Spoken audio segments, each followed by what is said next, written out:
King's College Hospital NHS Council. When gravely ill children are being treated in hospital, disagreements sometimes arise between the parents and the clinicians treating the child as to whether life-sustaining treatment should continue to be provided. In circumstances of that kind, the NHS Trust may apply to the court for a declaration that it is in the best interests of the child that the treatment should be withdrawn.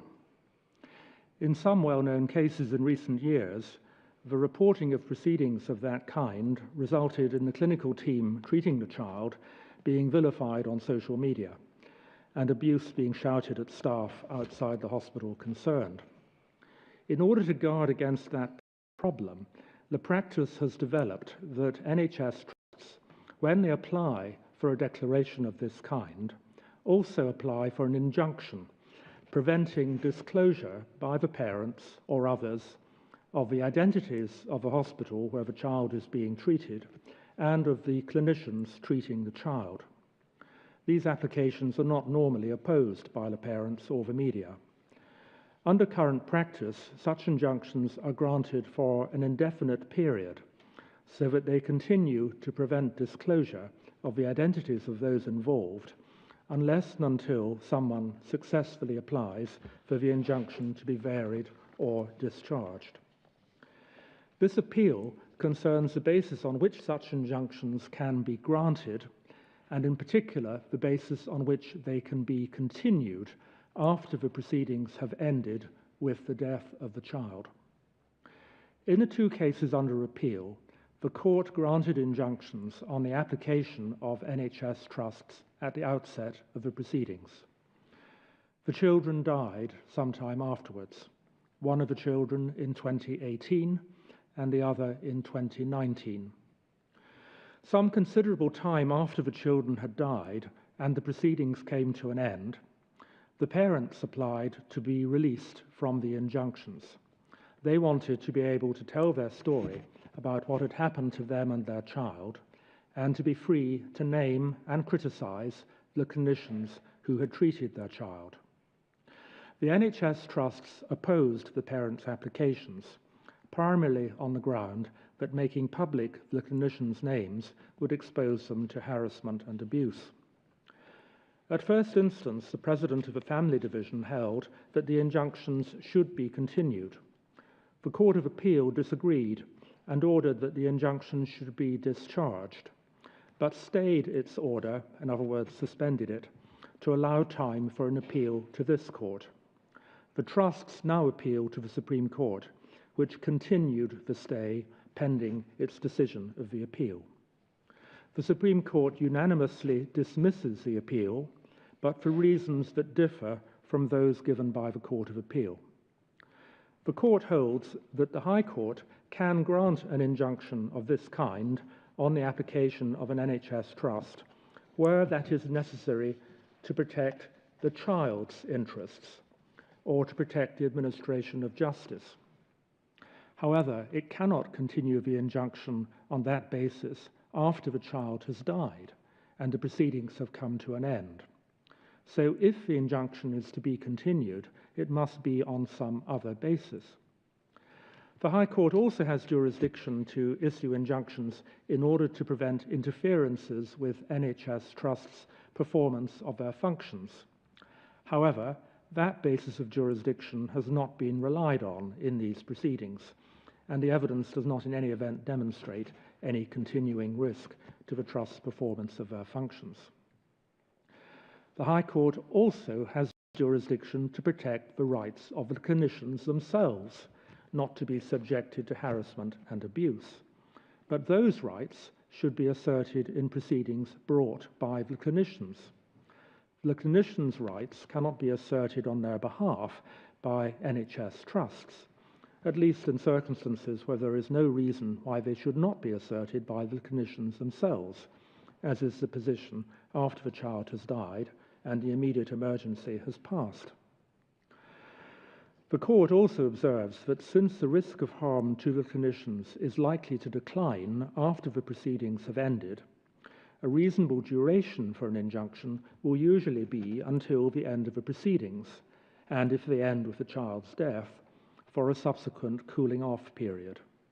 In the event that a continuation of the injunction is sought beyond the cooling off period, the need for any continuing restriction of freedom of speech must be established convincingly. It was not established convincingly by the NHS trusts in these cases. The injunctions have remained in place until now because, as I explained earlier, this court granted a stay of the order made by the Court of Appeal. We have been asked by the NHS trusts to continue the stay for a further 21 days to allow time for the clinicians to seek advice about their position, but we declined to do so, as we can see no proper legal basis for us to impose any further restriction on freedom of speech in these cases. Judgment in the matter of For Women Scotland against the Scottish Ministers. When we announce our decision in this case in a moment, some people here will be pleased and others will be disappointed. Whatever your feelings may be, please respect the dignity of these proceedings by remaining silent until the court has adjourned. Lord Hodge will explain the decision of the court. The principal issues raised on this appeal are questions of statutory interpretation. The two United Kingdom statutes which we are interpreting are the Gender Recognition Act 2004 and the Equality Act 2010. The court is well aware of the strength of feeling on all sides which lies behind this appeal. On the one hand, women, who make up one half of our population, have campaigned for over 150 years to have equality with men and to combat discrimination based on their sex. That work still continues. On the other hand, a vulnerable and often harassed minority, the trans community, struggle against discrimination and prejudice as they seek to live their lives with dignity. Lesbian women who have historically suffered marginalization because of their sexual orientation have entered the debate. It is not the task of this court to make policy on how the interests of these groups should be protected. Our role is to ascertain the meaning of the legislation which Parliament has enacted to that end. The central question on this appeal is the meaning of the terms woman and sex in the Equality Act 2010. Do those terms refer to biological women or biological sex? Or is a woman to be interpreted as extending to a trans woman with a gender recognition certificate? By that I mean a person born male who now possesses a gender recognition certificate amending her gender to female, and sex to be interpreted as including what I will refer to as certificated sex. The unanimous decision of this court is that the terms woman and sex in the Equality Act 2010 refer to a biological woman and biological sex. But we counsel against reading this judgment as a triumph of one or more groups in our society at the expense of another. It is not. As I shall explain later in this hand-down speech, the Equality Act 2010 gives transgender people protection not only against discrimination through the protected characteristic of gender reassignment, but also against direct discrimination, indirect discrimination, and harassment in substance in their acquired gender. This is the application of the principle of discrimination by association. Those statutory protections are available to transgender people whether or not they possess a gender recognition certificate. The questions which this court addresses have arisen in this way. The Scottish Parliament has sought to increase the representation of women on the boards of public bodies by enacting the Public Boards Scotland Act 2018. I will refer to that Act as the 2018 Act. The current challenges relates to the statutory guidance which the Scottish Government issued in 2022 following a successful legal challenge to the statutory definition of a woman in the 2018 Act and to the original statutory guidance. In the revised guidance, the Scottish Government, relying on its interpretation of the Equality Act 2010, asserts that woman, for the purposes of the 2018 Act, includes a trans woman who possesses a full gender recognition certificate, acknowledging her required sex as that of a woman. The campaigning charity For Women Scotland challenge the legality of that statutory guidance and submit that it is both wrong in law and beyond the competency of the Scottish Government. This challenge was rejected by both the Outer House and the Inner House of the Court of Session in Edinburgh. The courts held that Section 9(1) of the Gender Recognition Act 2004, which I'll now refer to as the GRA, had the effect that a person with a gender recognition certificate was entitled to be treated in law as having his or her acquired gender for all purposes. They addressed Section 9(3) of the GRA, which provides that the rule in Section 9(1) is, and I quote, subject to provision made by this Act or any other enactment or any subordinate legislation. The courts held that Section 9(3) has effect only if the terms and context of the subsequent enactment require it to be interpreted as disapplying the Section 9(1) rule. They held that the Equality Act 2010, which I'll now refer to as the EA, did not require such an interpretation except possibly in the provisions relating to pregnancy and maternity. For Women Scotland appeal to this court. Their appeal is opposed by the Scottish ministers. We have also had the benefit of submissions from 4 interveners. First, there is Sex Matters, a campaigning charity which argued cogently for a biological interpretation of the words woman and sex in the EA. Secondly, the Lesbian Project and the LGB Alliance, which are also campaigning charities, pointed out the anomalies which would adversely affect lesbians if those terms were interpreted as certificated sex rather than biological sex. Thirdly, we had submissions from the Equality and Human Rights Commission, which I'll refer to as the EHRC, a British public body which has advised the Scottish Government on the interpretation of the EA. The EHRC supported the Scottish Government's interpretation of the EA, but expressed concerns about anomalies in the operation of that Act and concluded that the EA needed to be amended by Parliament. Fourthly, Amnesty International UK provided submissions on human rights issues relevant to the appeal. We are grateful to all the interveners for their assistance. In a judgment written by Lady Rose, Lady Simler and me, with whom Lord Reid and Lord Lloyd-Jones agree, we unanimously allow the appeal. It's a long judgment as the court analyses the GRA and the EA in considerable detail. In a hand-down address, I can only give a brief description of the reasoning.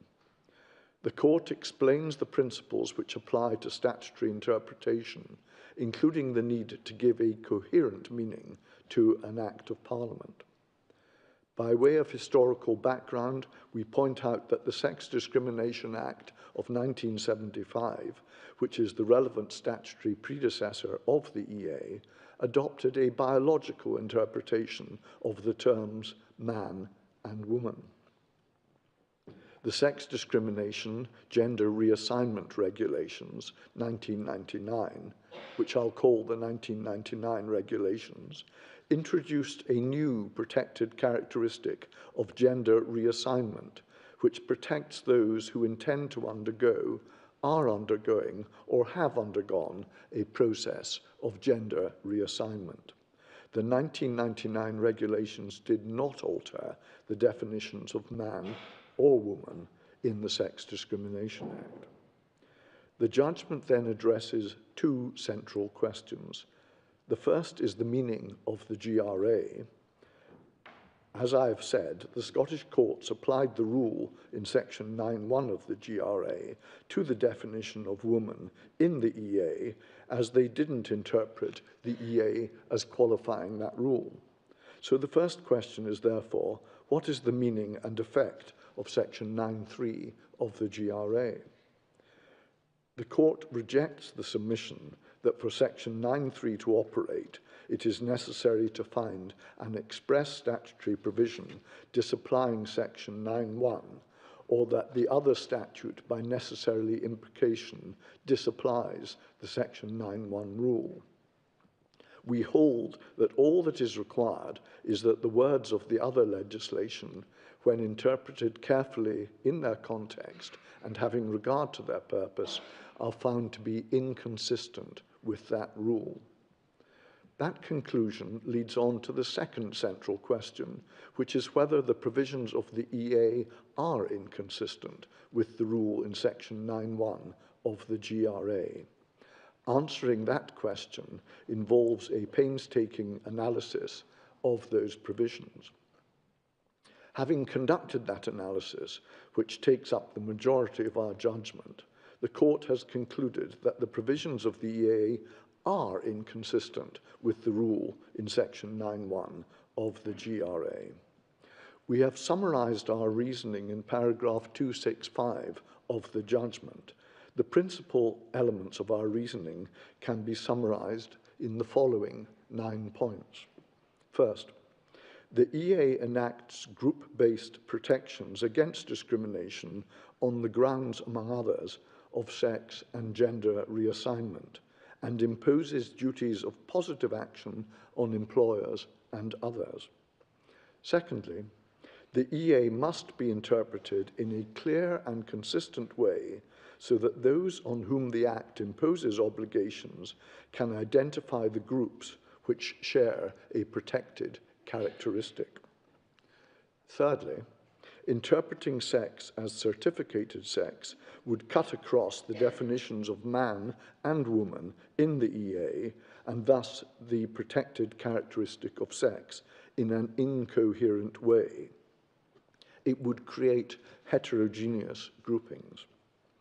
Fourthly, as a matter of ordinary language, the provisions relating to sex discrimination, and especially those relating to pregnancy and maternity, and to protection from risks specifically affecting women, can only be interpreted as referring to biological sex.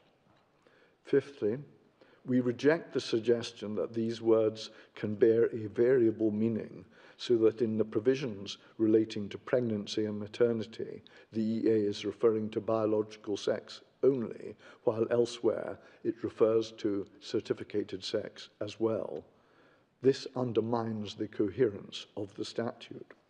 Sixthly, the interpretation favoured by the EHRC and the Scottish ministers would create two subgroups within those who share the protected characteristic of gender reassignment, giving trans persons who possess a gender recognition certificate greater rights than those who do not.